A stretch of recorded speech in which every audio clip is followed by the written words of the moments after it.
Thanks, everyone. Hello, I'm Elia Del Molino. I'm the conservation director at Greenagers, and I'm going to go ahead and share my screen. Boom, that should pop up in a split second. Thumbs up. Awesome. All right. And I'm joined tonight by Sasha DeCaro, who will be helping me do a little bit of this presentation focused on the agricultural side of things at Greenagers. So I've been with Greenagers for 9 years now. There's a photo of me looking a little rugged after working on the Appalachian Trail for a week with a spike crew. I've been the Appalachian Trail crew leader, the trails manager, and I'm now the conservation director. We're going to go over kind of the basics of Greenagers. And I realize now that I forgot to include the Pathways to the Trades program. So I'm going to apologize if Yuri Whitehead ever looks at this recording. Apologies, Yuri. But we'll give you a solid shout later on in the presentation. So Greenagers started about 10 years ago in Great Barrington, and it was really just a bunch of youth that got together with a crew leader, and they ended up building some trails. The river walk in Great Barrington was the first project of Greenagers resurfacing it. So, which it's a beautiful trail if you've never been. The river walk is one of those universally accessible trails, so you can take folks with limited mobility on it, and it goes right along the Housatonic River. It was at one point a dump site, and it had been cleaned up and it was full of invasives, and they got rid of the invasive, planted natives. So if you ever get the chance, check out the Riverwalk. Gorgeous. But the trails program is kind of what I focus on. The trails program was at one time called the Community Work Initiative because it engaged youth in the community through these various conservation projects. During the summertime, which is kind of the meat and potatoes of our work season, we hire about 70 youth to work on various conservation projects. And we now cover the tri-state area, and we work with land trust, town, cities, and blah, blah, blah. We'll talk about partners in a split second. But really, Greenagers is all about the youth. Here's a couple photos of youth at the Riverwalk, putting in a service day, working on the trail there. We recruit all over Berkshire County, Litchfield County, and Columbia County. And, the youth come in all shapes and sizes. And, really all they need is a willingness to go outside and kind of get their hands dirty. If they don't like mosquitoes, if they don't like getting their hands dirty, it's probably not the right job for them. But if they like being outside, if they love chasing frogs and looking at birds and climbing trees, this is like the best possible job for them. And of course, these youth, for the most part, besides like some volunteer opportunities with Boy Scouts, Girl Scouts, things like that, these youth are paid. They get paychecks for doing this sort of work, which is pretty neat. And we've got tons of partners. I'm not going to read off that list, but, you can check it out there. And we're always looking to find more partners in the community and kind of expand our reach to more communities so that we can engage the youth and provide them with these hands-on opportunities to become the stewards of their backyards. And even more partners. And this is High Falls, a photo of High Falls. And I imagine a lot of people probably have been there in this Zoom session, but maybe if you haven't, you should, because it's gorgeous waterfall and it's not far off. But yeah, you can see. And down at the bottom, save the best for last for partners. There's Beat down at the bottom. But trail crews are the folks that go out in the woods and they get this work done. And there you can even see Sasha down there in the center. Sasha, that must have been your second or third year working for Greenagers. Yeah. And this is what a trail crew kind of looks like. It's a bunch of ragtag misfits from our local high schools, and they get all sorts of tools of destruction, and they head out into the woods with a bit of training, and they're asked to do all sorts of things. And really every project is unique and different. This is the top of Mahana Cobble. It's where this photo is from in Pittsfield, and you should definitely check out that trail if you get the chance. You can see on the left-hand side a list of services that our trail crews provide. These are just some of the things that they do, but I would say the lion's share of our work involves these types of services and skills and structures. And we're going to go through some of those during this presentation. And I realize I never said at the start, if anybody has a question, feel free just to shout it out. And I'll give folks a second after every slide. I apologize. I'm a little rusty at this, I guess. Do you design trails and things like that as well as build them? Great question. Yeah. So this presentation is mostly on what the trail crews do, but yeah, there's lots of behind the scene work being done, and that usually takes place right now in the fall.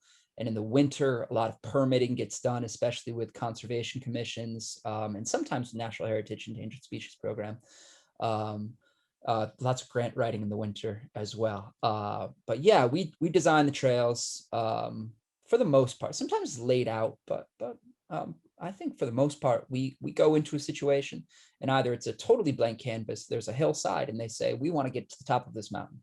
And we design these trails to be, easily accessible and, challenging, but not too challenging. And every agent, every organization that we work with, they've got kind of different missions or different goals for the property. Sometimes they want to get everybody on the property. Sometimes they want it to be a little steeper, a little more challenging. But the bottom line is they've got to be built in a sustainable way so that they shed water, so that they don't impact the landscape terribly, so that folks stay on the trail. The way we think of trails is they're kind of like I'm afraid to say it, but they're more or less a sacrifice zone through the woods. And we'll talk about that in a split second. But basically, if we can just keep everybody in that one narrow strip through the woods, and they're not running all over the place willy-nilly, well, then we're going to keep our impact over the long term really concentrated, really down to one area, and that's what we want.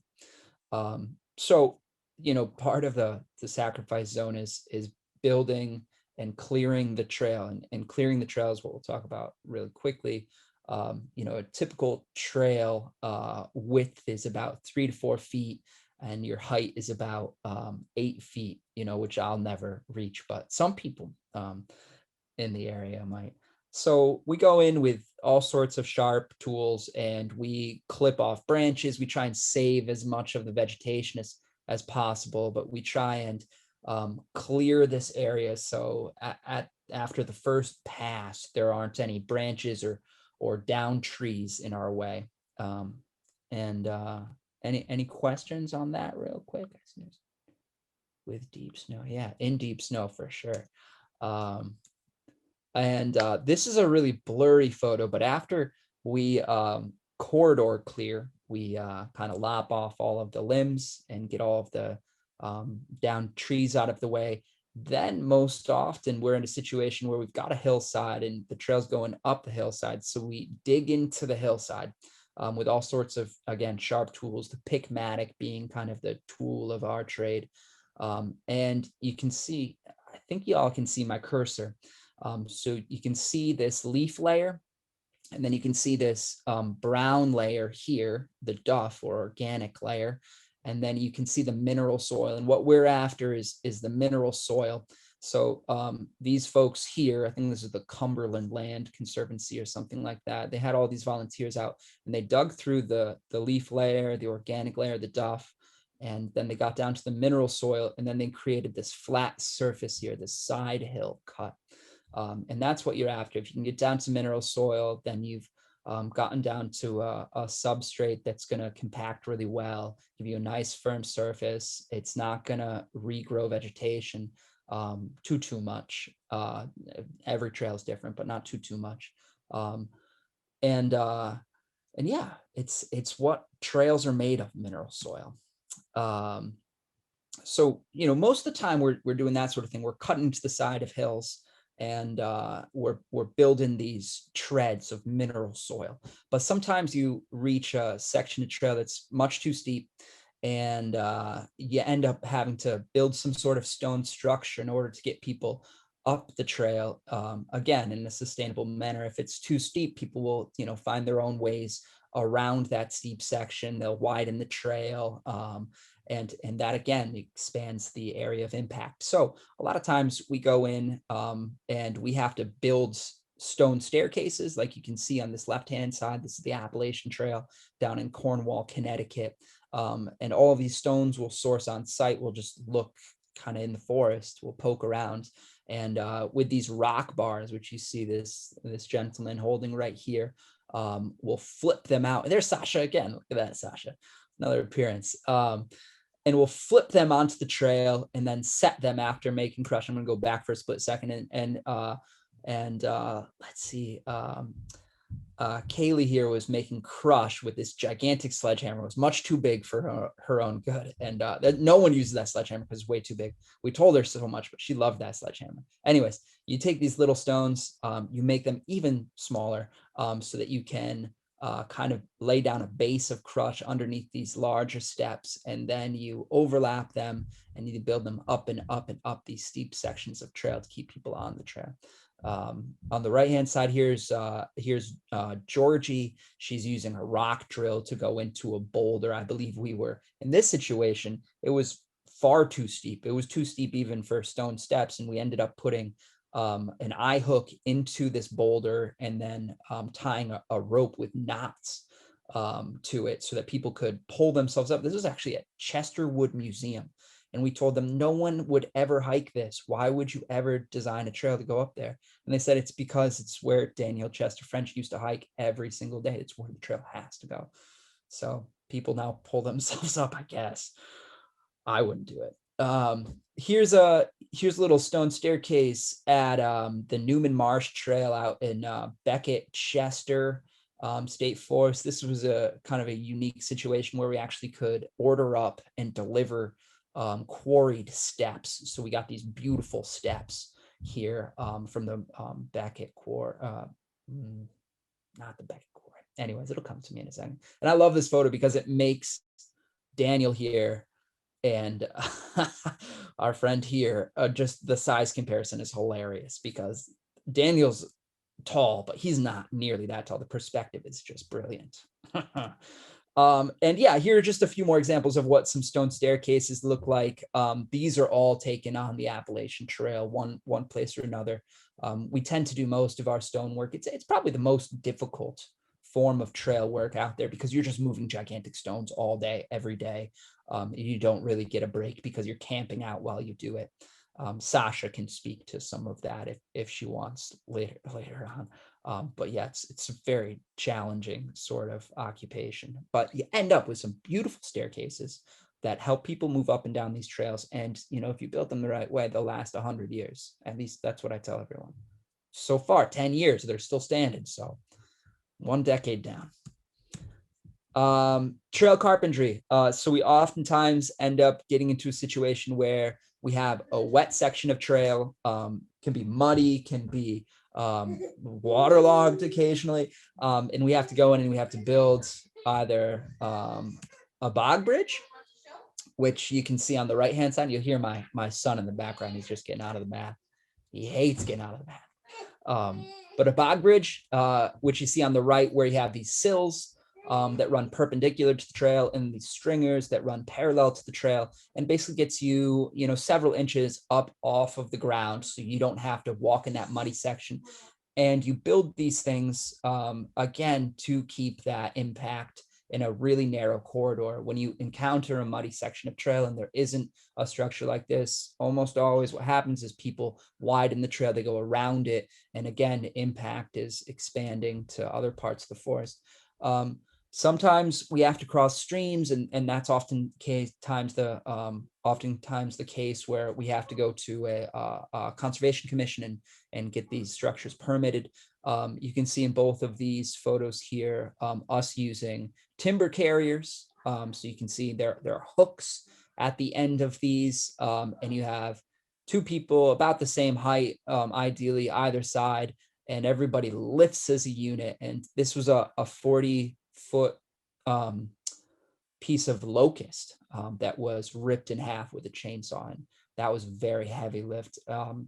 the ash here might have been even heavier. I think Sasha, you were on that lift with that ash there. Yeah, yeah, that was a heavy one. So on our left-hand side, we've got two of the stringers that we had moved from up the top of this hillside. This was a section of trail people had been, they created what's called a goat trail or a cowboy trail. They had created their own trail. It went straight down this really steep section of the hillside. It was eroding away the hillside. People were twisting their ankles, falling down. I mean, they were even hiking it in the wintertime. It was like a death slide. So the Land Conservancy had tried to close it so that folks wouldn't use that trail, that goat trail. In the end, people kept using it. So they decided we've just got to adopt it as a trail. So they asked us, what could we do? So we ended up taking down a couple of these locusts. And there's one other up here you can't see in this photo. But we took down 2 locusts. We ripped them in half. Again, 40-foot stringers. We manipulated some other pieces of locust. And in this forest, the locust was acting terribly invasive. So we felt okay about bringing down these trees. But locust is also an incredibly rot resistant wood. So it's definitely the way to go if you're going to put it in the ground. We, like I said, put these stringers in. We anchored them with some rebar into the side of the hill. I skipped a step, but we debarked them so that they wouldn't rot nearly as quick. And I think the finished product will be in a couple slides, but these are a couple other bridges. It's more or less the same process. We found a tree. In this case, it was an ash that had come down and had sign of the borer. So we ripped it in half with a chainsaw again, and we set sills. You can't quite see them, but locust sills either side of this brook here, and sent it right across, little handrail, beautiful. Same thing with this situation. It was a down tree that was nearby. It was sugar maple that had just passed away, and we ended up using them. And the sugar maple probably won't last as long as some of these, as the locust, for example, but it'll still last 10 years, we imagine 10, 15 years. But here's that timber staircase, locust stringers, the handrails going up it, lots of stonework underneath to support the structure. And again, it's anchored both sides with rebar. So you can see the entire staircase, both sections of it right here. And this was probably the most ambitious project we had this past year. It was really a fun one, challenging, but fun. Any questions? Great. I'm just going to keep babbling on. We also had this really cool project. This was a number of years ago, 6 years ago, I believe. This was on top of Mount Everett mountain down in Sheffield, Mount Washington. And it was a section of the Appalachian Trail, very steep cliffside. People, again, walking around this cliffside. And they ended up walking into a lot of rattlesnake habitat. And there was also an endangered species of blueberry, some ilex. The Appalachian Trail Conservancy Natural Heritage Endangered Species Program decided we need to keep people on the trail. So we ended up going up there. We hauled a generator, believe it or not, in a rock drill, and we would drill into the cliffside so that we could set rebar, epoxy it in. And then these are, I believe, tamarack steps that we then we bolted in. So that was another fun project, and kept people on the trail. A lot of people, they weren't psyched on it because they felt like we were maybe defacing isn't the right word, but desecrating isn't the right word. But it wasn't the same. It wasn't just the cliffside of Mount Everett, and the conversation or the debate or the dialogue that needs to happen with the public when these sorts of projects are undertaken. Sometimes it's not as loud as it needs to be. And I think if people had been educated on the situation, then they would have understood it. Anyway, and we do invasive species control. And here's a young man, Sean Silbert. He's standing in a giant patch of kiwi. So that kiwi, it's about his height there. This is the patch in Burbank Park. We partnered with Beat on this project. We were funded through the city of Pittsfield's Community Preservation Act or Community Preservation Committee. I forget which one Pittsfield has, to eradicate some of this nasty exotic invasive species. And I don't have a ton of invasive species pictures. It's not very photogenic. But I will say the one thing that we always are thinking about is how do we dispose of the invasive, especially if it's going to fruit. That's always something that's really tricky and seasonal. In the case of the kiwi, Beat is still monitoring it, and it's being solarized, and seems to be doing a pretty good job. There's some regrowth this year, I believe, but we'll get back in there and take care of it. Terrific. And I should also say that, throughout the crew season, we always take time to kind of explore people's curiosities. So, if it's mushroom ID, what is this frog toad thing? Or, can you hear that bird? What is that? We definitely, we allow for that sort of, those passions to kind of come to the fore, and hopefully our crew leaders, most of them have some sort of background in environmental science, and they best they can help educate the kids and nurture that curiosity. Yeah, and this is really what it's all about with these trail crews. You get a group of folks together, and generally speaking, they don't know one another. And by the end of the season, they're buds. This is an incredible team building sort of experience that plants that seed of stewardship that we hope, with some nurturing, will grow into this tree that, these kids will become the next staff member on Berkshire Environmental Action Team, or trustees, or a local land trust, or something like that. Or maybe they make it rich, and they donate to a land trust or Beat. So we've got a quick question. Do you have Greenagers go on to study or work in conservation? Yes, we do. Let's see, anybody in this photo? No, I don't think so.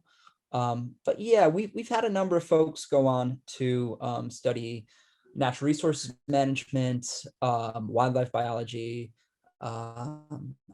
We've got, let's see, 2 folk right now in the National Park Service, 1 person working for DCR.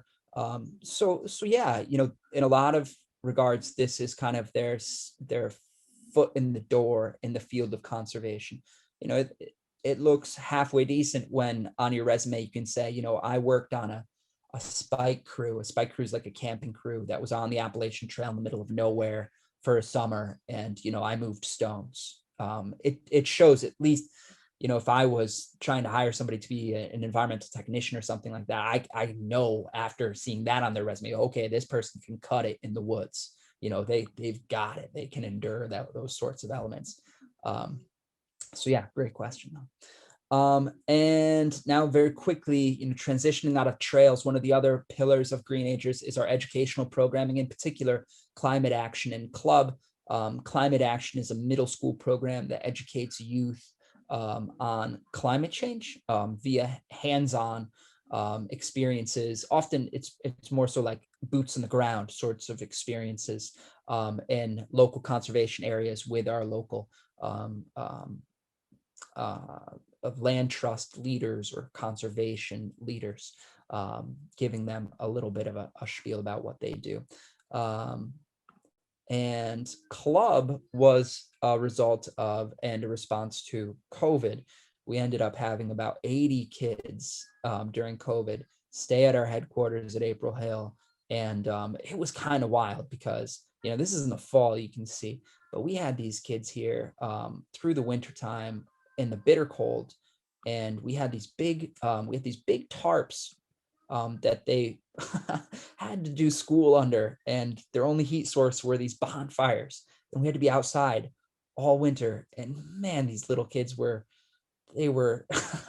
hardier than I was, that's for sure. And some of them were 4 or 5 years old. It was kind of incredible. And this is at a field, April Hill is a big field that Sasha will talk about, I think, 100 acres. And you'd see this wind whipping across the field, and the grasses would bend over, and these little kids be standing around, and the wind would smack them in the back, and they'd all just like bowling pins hit the ground, and you couldn't help but laugh, but at the same time cry. It was great.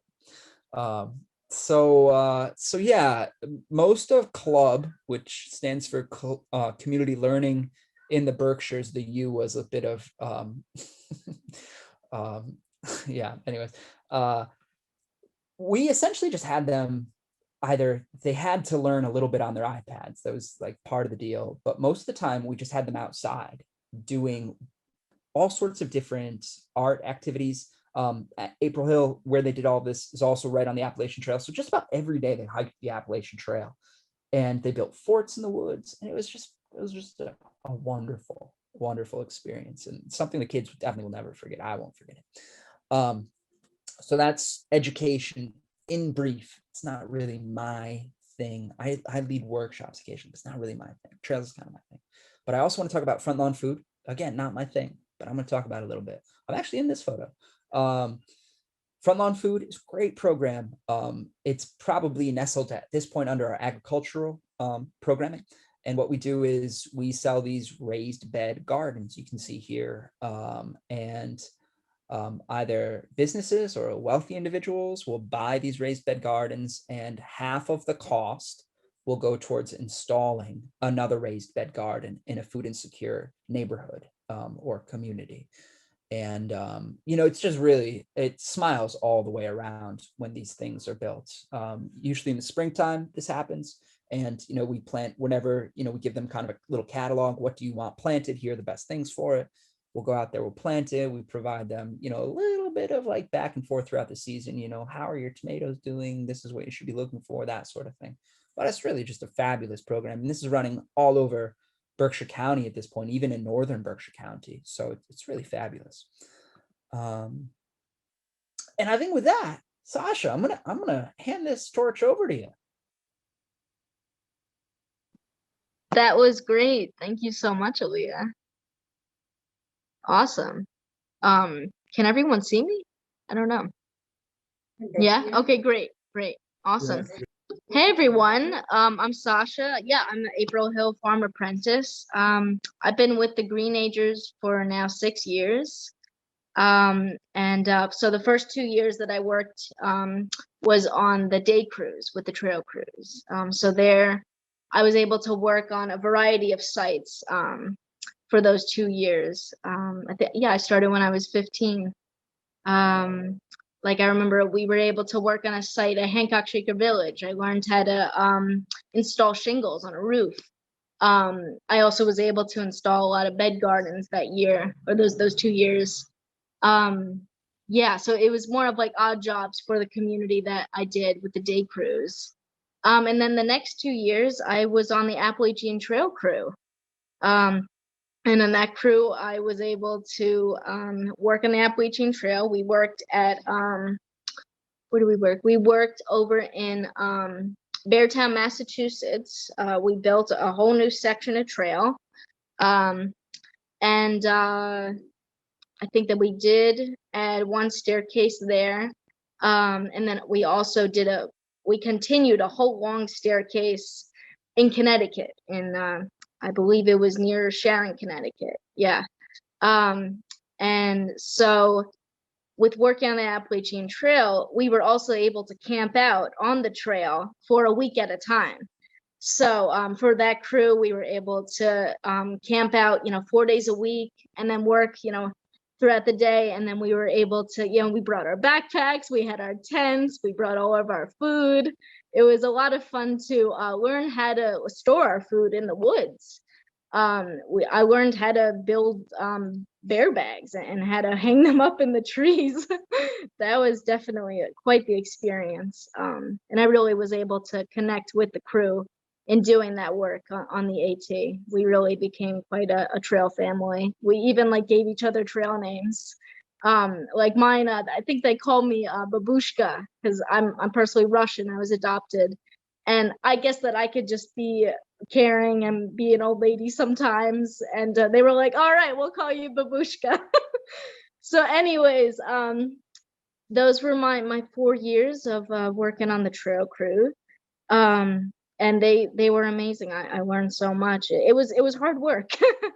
I was definitely exhausted after every day, but it was awesome. It was awesome to see just the amount of work that we were able to do in just one day. Sometimes we even got to install 8 steps in a day, or got to do however many feet of trail. So yeah, I did 4 years of that, and then in the summer of 2020, I decided to join the farm crew. And so I just joined as a crew member. And I guess that we had about 8 members on our crew. And so, yeah, our main focus at April Hill is working on our garden. And so, in our garden, we're growing a whole variety of vegetables. Tomatoes, celery, we have a whole raspberry section, lettuces, spinach, kales, cabbages, just really anything that you can think of. And I guess in that space, I think it's like a half of an acre, that space now. So that's the focus of our garden. And in the garden, we try our best to use regenerative practices. And so, there we don't till our soil. We try our best to not disturb the soil as much as we can. We use cover crop when we're done with a bed. Like now is a big time that we're planting in cover crop on the beds that are done for the season. And so that helps keep in moisture and nutrients in the soil. What else do we do for regenerative practices? We also don't use any chemicals or pesticides, which I'm very proud of. And then with all that produce that we make, we donate it. We donate it to Berkshire Bounty, which is a local organization who then picks up our produce from our cooler. And they also pick up from other farms and other stores in the area. And then they are able to donate that food to local families in need or are income eligible. Yeah. So this summer, we also were able to start our own CSA share for our staff. So we had about 10 of us in our share. So, on Wednesday mornings was our harvest day. And so in that morning, we would have a whole list. We would have a list. Okay, this is how much we're gonna harvest for Berkshire Bounty. This is what we're gonna give to April Hill. So Wednesday mornings were a busy day for us. Yeah. So we donate all of our produce. That I'm really grateful that we can do that. Especially as a nonprofit organization, it's pretty awesome that we can do that. That we don't have to rely on making our own money. That we don't have to sell our produce to be able to keep going as a farm, which I'm really grateful for. I think I just saw a question of who owns the farm. Well, Greenagers owns the whole property. We own all of the 100 acres. Yeah. So it's our garden. Yep. Yeah, exactly. Thanks, Elia. Yeah. And also as regenerative practices, we also have sheep. We have about 11 sheep. I think we had 5 lambs born this spring. That was an interesting experience to take care of them. So we are able to do rotational grazing with them. So, we have them in one spot, for maybe a week, and then we move them to a different spot so they don't overgraze that area. And so then we're continually enriching our soils on the whole land. And I'd say that we've been able to graze our sheep on a good amount of our property. I'd say at least half of the property. Yeah. So we have 11 sheep, and then we've also been able to connect with our neighbor who has, I think, about 70. So they're all on our property now, and they're grazing together. And we have a barn for our sheep also. Yeah. So we have our garden, we have our sheep. And on the other days, especially of this summer, we were blessed with a grant from Berkshire Adventures to start this Helping Hands program. And so with this program, we were able to have a couple of our apprentices like me and Bob, Cecilia, another coworker, Mac. So it was mostly the four of us were able to go out to other gardens or community farms. And we were able to help them out with a whole variety of projects. Whether it was like here to the right in this picture, with Mac and Adam. I don't know, Leah, could you go back to that? Sorry, which one, Sasha? Could you go back to that slide with Mac? Oh. Yeah, thank you. That's perfect. So there in that picture to the right is us working at Jacob's Pillow. And they now started a whole community garden this summer, and we helped them start their garden there. So you can see like Mac here to the left in the blue shirt. He's using this this small tiller that is helping to loosen the soil a little bit to start that bed.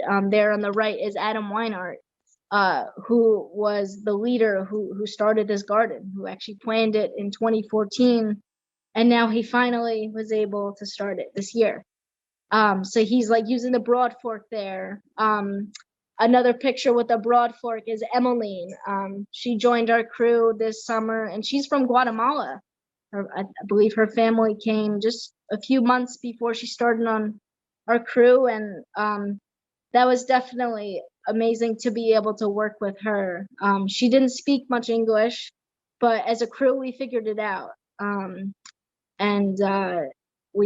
I'm really proud that we were able to really help her out, and she did amazing. Sometimes it was easier to just be able to show her how to do something.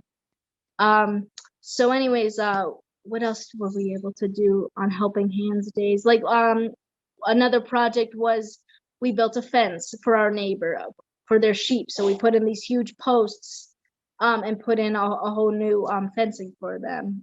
We were able to work at Gould Farm and doing a similar project for their cows in a 2-acre section.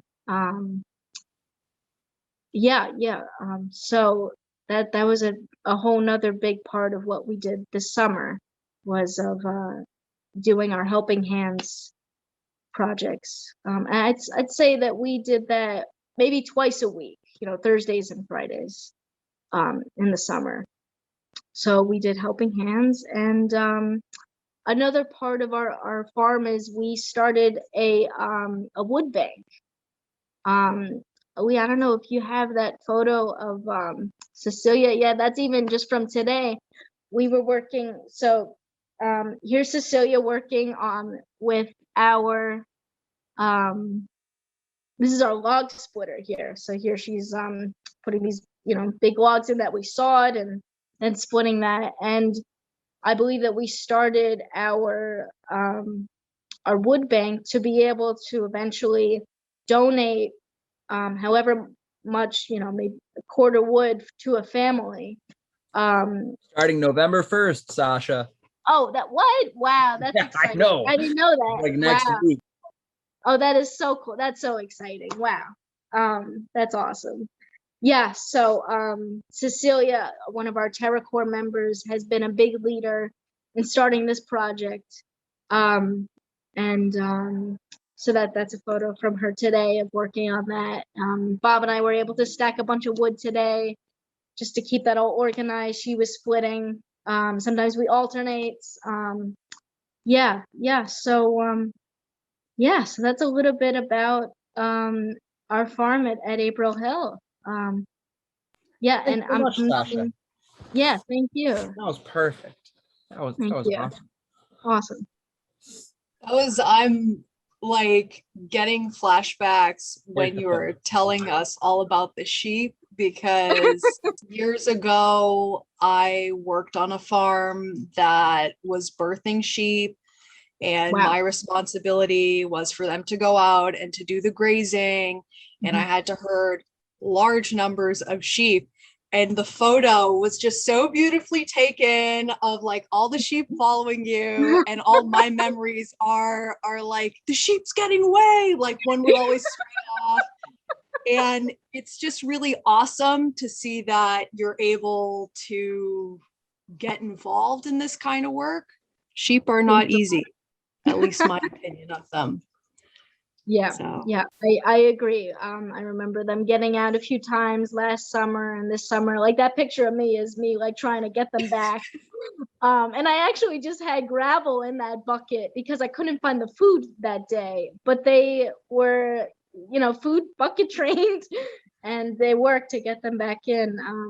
Yeah, I have a lot of memories with the sheep, and yeah, it is tricky. It is funny to get to know them and how they are, and I really, I especially love working with the animals. Yeah.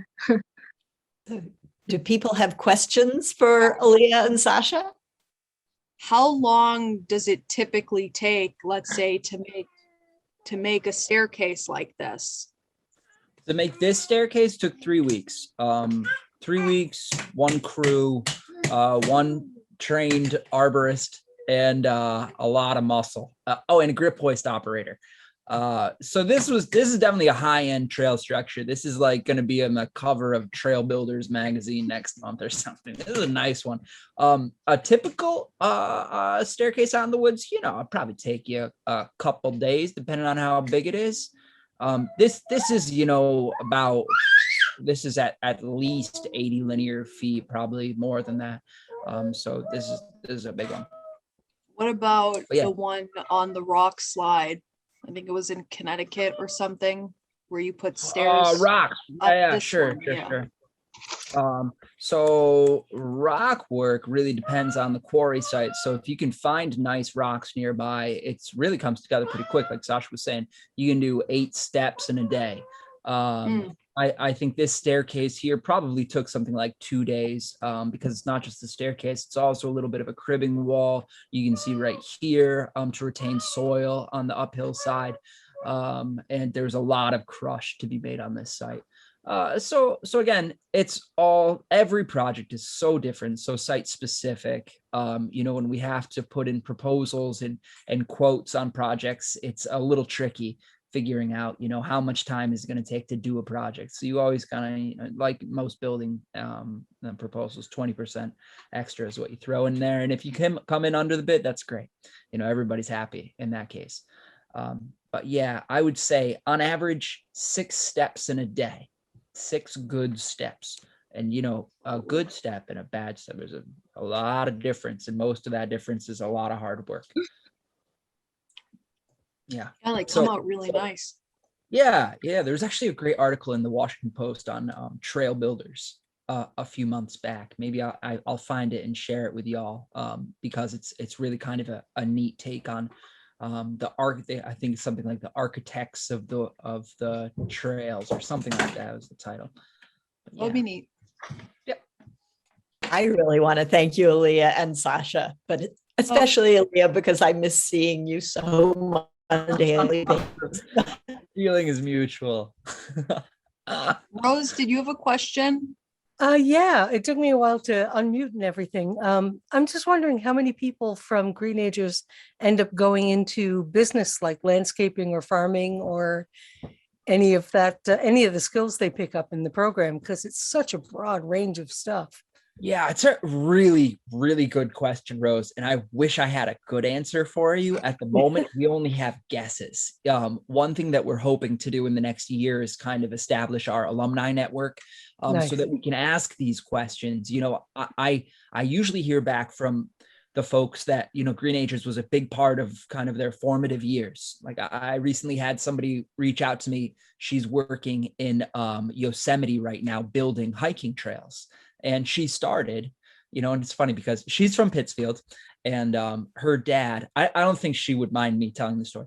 Her dad always described her as like kind of this like goody two shoes, prissy, like got to do makeup for hours every day until Greenagers hit. And then it was just like boom, I'm a badass, gonna move stones all day, flip logs, and that's me. That's who I am.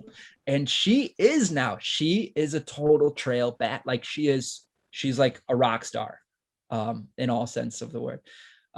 So great question, Rose. And hopefully next year we'll actually be able to tell you with some certainty who's doing what, like who that have worked for Greenagers in the past. They're doing landscaping, or they're a florist, or they're studying environmental science, or they're a wildlife biologist, or something like that.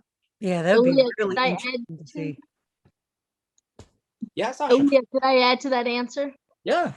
Yeah, well, I just wanted to mention that on our farm crew, a lot of us are very passionate about the work that we're doing in agriculture, and specifically regenerative agriculture. So, I know that Bob, well, he just got the livestock position for Greenagers, but I know that eventually he would like to start his own farm eventually, for himself. I know that Mac on our crew, that I believe they're both 24. He's about to move over close to Vermont and start on a new farm, but eventually he would love to start his own farm for himself. I know that I personally love doing this work of growing food, especially for my community, and being able to donate it, but also I've found a love for working with kids, and so eventually I'd love to connect working with kids and growing food and doing that work eventually. So that it's just a few examples of how our farm crew is very interested in the work that we're doing and does have plans. Yeah. That sounds wonderful. So Aaliyah, if somebody wants to hire Greenagers for a project, how do they get started? Get in touch with me. Get in touch with me. Any general inquiry to Greenagers, whether it be a phone call or an email, about hiring a trail crew, it'll filter down to me. That being said, I should have said early on, we only work on publicly accessible lands. So we don't do private landowner work. However, we know of a bunch of kids in the area that have the skills. So what we kind of do is we just push that work over to the youth that want, a side gig or something like that. We give the kids the tools and they just go out and they do it. So on a lot of invasive work gets done in that way, especially in southern Berkshire County and South Egremont and Great Barrington. Kids are working the weekends doing invasive stuff at private landowners' properties with Greenagers tools. Your email is aaliyah@greenagers.org. aaliyah@greenagers.org. And yeah, I'll put it in the chat. I just did. Oh, perfect. Thank you, Jane. Max wants to come up. You want to come up? Can you say up? Thank you, everybody. Bye-bye. Thank you guys. Have a great night. Good night. Thanks. Have a good night, guys. Good night. Bye.